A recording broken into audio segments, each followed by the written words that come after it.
I never thought something as old-fashioned and seemingly useless as Morse code would save lives. It started as a silly thing. My ex-boyfriend teaching me dots and dashes so we could pass secret notes during long lectures or when our phones were confiscated. But those taps, those rhythmic beats, would come to mean the difference between silence and survival. I was just an assistant at Little Lamb's daycare.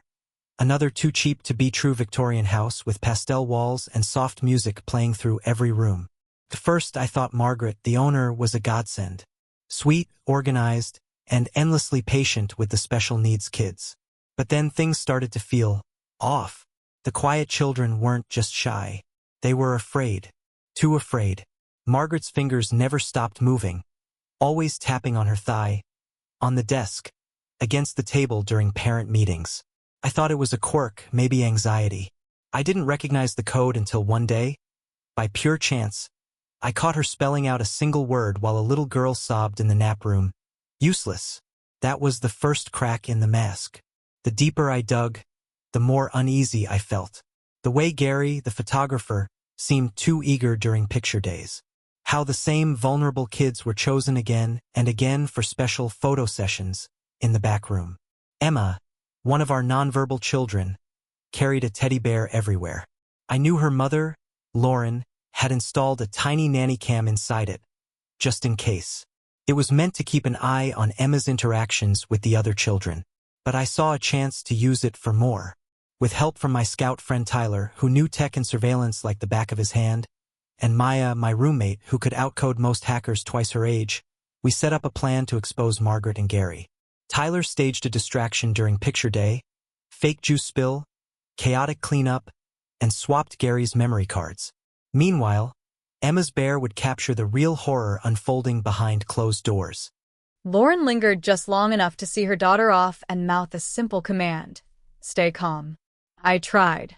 I really did. But as Margaret led the same 3 quiet kids into the back room, followed by Gary and his camera bag, my hands shook so hard I nearly dropped the felt markers I'd passed out to the remaining children. Emma sat apart, gently tapping her bear. I recognized the rhythm. She was scared. Scared. Scared. The kids came back different. Dimmer.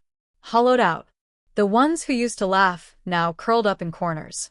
When Margaret caught me watching too closely, she dragged me outside under the guise of fresh air. The rain was steady by then.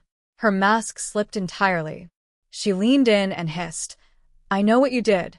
The camera? The performance? Tyler switch? Useless.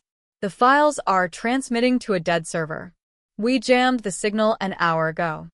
Kelly, someone I thought was a harmless tech helper, stepped out behind her, my roommate's phone in his hand, nodding smugly. Signal jammer's working fine. Nothing's getting out. I felt the blood drain from my face. Margaret laid it all out. I'd broken into her office after hours, left fingerprints everywhere, accessed financial files that could easily be edited to look incriminating. If I didn't leave town in 2 hours, she'd make sure I was prosecuted, or worse. Accidents happen, she said, her breath cold against my skin. I said I'd go. I pretended to comply. I packed quickly, keeping my head down, until I found a hidden package in the trunk of my car. Tyler's handwriting. Real footage from Emma's bear. The server wasn't dead. Maya had redirected it. The footage survived. It was enough. But I still had to get away from Kelly. I faked needing my laptop from the car, pocketed the memory card in my shoe, and waited. When 3 unmarked police cars pulled up at the daycare and Kelly panicked, I bolted, running not away but toward them. Detective Morrison stepped inside just as Margaret was trying to lie her way through yet another picture day. This woman is trespassing, she insisted, pointing at me. She's unstable. But I handed Morrison the card, told him what was on it. Emma's screams sealed it. Bad. Bad. Bad, she said for the first time in weeks, pointing straight at Margaret and Gary. Parents arrived. Jaden's grandmother brought medical records. One by one, they spoke. Stories. Questions. Regrets. Margaret tapped her fingers rapidly. Insults in Morse code. Tyler stood beside me and translated.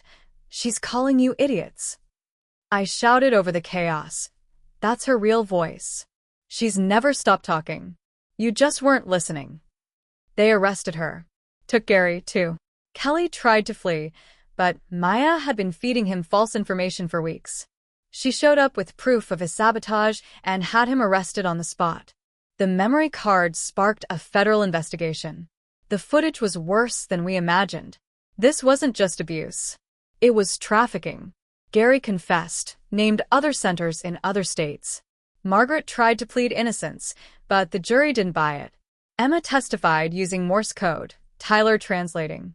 When Margaret started tapping again at the defense table, threats, insults, the judge ordered her hands restrained. I'll never forget that final verdict. Guilty. All counts. Margaret got 25 years without parole. Gary got 15. Kelly got 5. Their network crumbled. But the threats didn't stop. My apartment was broken into. My photo mailed back with an X over my face. Still, I refused protective custody. I chose to stay. Lauren offered me a place at the therapy center she founded in the same building. We gutted it, painted it, reclaimed it. I moved in, lived there, worked there, watched as children came in broken, and slowly learned to trust again. 1 year later, Emma spoke in full sentences. Jaden laughed again. The center expanded. The FBI called it the Margaret Effect. Across the country, predators hiding behind charity were being exposed. Late at night, I still hear tapping sometimes. I still use it, teaching kids Morse code as a secret language to ask for help when their voices are stolen. Every child who learns it is one more safe heart in the world. Every parent who learns to listen is another wall against monsters. I never planned to be a hero. I stumbled into it, but I'm standing now, between the predators and the prey, and I will never stop listening. Not to the silence, not to the whispers, and definitely not to the tapping. Thank you so much for watching. If this story moved you, please leave a comment below, share your thoughts, and don't forget to like and subscribe to Kindle Stories for more powerful real-life narratives. We listen, we protect, and we speak when others can't.